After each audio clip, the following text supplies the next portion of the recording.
ఈరోజు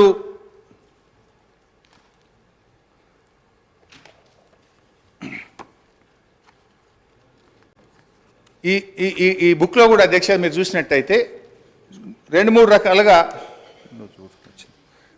రకాలుగా మీరు ఇందులో చూస్తే అధ్యక్ష అసలు వీళ్ళే స్పష్టంగా రాసిండ్రు. ప్రభుత్వ హామీతో ఎస్పీవీ ద్వారా సేకరించి ఎస్పీవీలు చెల్లించే రుణాలు అంటే స్పెషల్ పర్పస్ వెహికల్ ద్వారా సేకరించారు, వాళ్ళే రుణాలు చెల్లిస్తారు, రాష్ట్ర ప్రభుత్వ ఖజానా మీద భారం ఉండదు అని చెప్పి కూడా దాన్ని కూడా ఈరోజు రాష్ట్ర అప్పులుగా చూపించేటువంటి ప్రయత్నం. ఇందులో పేజ్ 24లో కూడా ప్రభుత్వం చెల్లించని మరియు ప్రభుత్వం హామీ లేని రుణాలు 59,414 కోట్ల రూపాయలని మీరే రాశారు స్పష్టంగా. కానీ మీరు ఏం చేసే ప్రయత్నం చేస్తుండ్రు? అన్నీ కలిపి మళ్ళీ లెక్కబెట్టి రాష్ట్ర ప్రభుత్వం ఈరోజు దాదాపు 6,71,000 కోట్ల రూపాయల అప్పు ఉంది అని చెప్తున్నారు.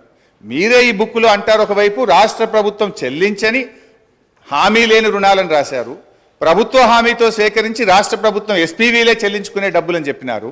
వాటినన్నింటినీ కలిపి అప్పులను ఎక్కువగా చూపించేటట్టు ఒక తప్పుడు ప్రచారానికి మీరు పాల్పడ్డారు.